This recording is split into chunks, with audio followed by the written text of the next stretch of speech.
Baik, Assalamualaikum warahmatullahi wabarakatuh. Dengan penuh rasa syukur dan hormat, perkenalkan nama saya Iratiti Nombe dari program studi akuntansi S1 Universitas Negeri Makassar.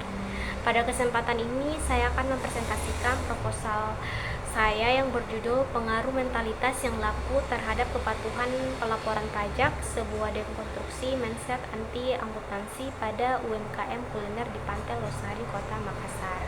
Nah, video presentasi ini disusun untuk memenuhi tugas ujian tengah semester mata kuliah metodologi penelitian dengan dosen pengampu Ibu Samira Dunahir dan Bapak Muhammad Qodri Alfairus. Baik, setelah mengetahui judul penelitian saya tadi, mungkin timbul pertanyaan mengapa sih saya mengambil judul ini. Nah, adapun jawaban saya itu terletak pada 3 alasan utama. Yang pertama itu karena kekhasan lokal. Nah, penelitian ini menjawab masalah spesifik UMKM Pantai Losari yang memiliki karakter unik dengan mentalitas yang penting laku yang sangat kental. Lalu alasan kedua itu karena pendekatan inovatif.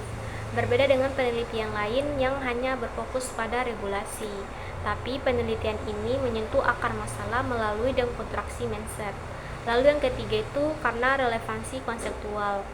Sejalan dengan perkembangan Makassar sebagai smart city yang membutuhkan sistem perpajakan modern. Intinya judul ini tuh dipilih karena menyentuh jantung permasalahan, bukan sekedar gejala permukaan, tetapi transformasi mindset dan budaya usaha.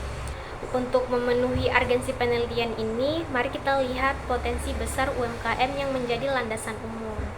Nah, data menunjukkan 3 potensi besar UMKM yang tidak terbantahkan.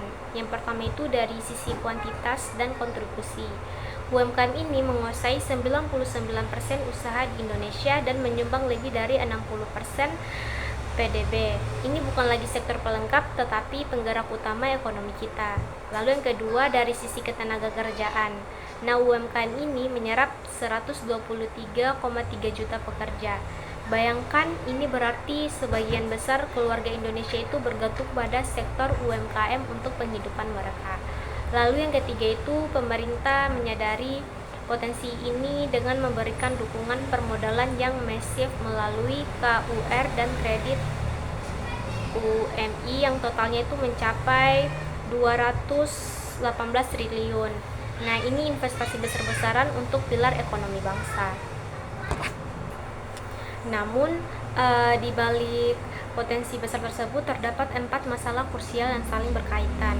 Yang pertama itu kesenjangan dukungan versus kepatuhan.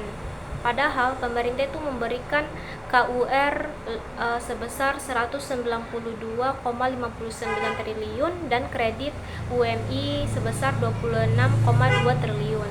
Nah, kontribusi pajak masih sangat rendah. Lalu yang kedua itu mentalitas yang penting laku, yang dimana berfokus pada transaksi harian yang mengabaikan perencanaan jangka panjang. Lalu yang ketiga itu mindset anti akuntansi yang memandang akuntansi dan pajak sebagai beban, bukan investasi. Lalu yang keempat itu paradox visible economy versus invisible compliance, yang dimana ekonomi itu yang hanya terlihat versus kepatuhan yang tak nampak. Namun dari identifikasi masalah tersebut lahirlah 4 rumusan masalah yang akan dijawab. Nah, rumusan masalah yang pertama itu bagaimana pengaruh mentalitas yang penting laku terhadap kepatuhan pajak. Yang kedua, apa dampak mindset anti akuntansi terhadap disiplin keuangan. Yang ketiga, faktor-faktor apa saja yang memperkuat mentalitas tersebut. Dan yang terakhir, bagaimana strategi dekonstruksi mindset anti akuntansi. Untuk menjawab rumusan masalah tersebut, penelitian ini memiliki 4 tujuan yang saling terkait. Nah, tujuan yang pertama itu menganalisis pengaruh mentalitas terhadap kepatuhan pajak. Yang kedua, mengidentifikasi dampak mindset anti akuntansi. Yang ketiga, mengeksplorasi faktor penguatan mentalitas. Dan yang terakhir, menyusun strategi dekonstruksi mindset. Keempat tujuan ini membentuk alur penelitian yang komprehensif dan memahami masalah hingga menyusun solusi. Lalu apa sih manfaat nyata yang dapat dihadirkan dari penelitian ini? Tentunya penelitian ini dapat memberikan manfaat bagi UMKM yang dapat mentransformasi perspektif dari beban menjadi investasi. Lalu yang kedua, bagi otoritas pajak yang dimana itu dasar kebijakan yang lebih empatik. Lalu yang ketiga itu bagi pemerintah, ini merupakan panduan pendamping yang integritasi. Lalu bagi akademisi yang dapat memberi referensi empiris perilaku wajib pajak. Dan yang terakhir itu bagi masyarakat yang dapat meningkatkan kualitas fasilitas publik.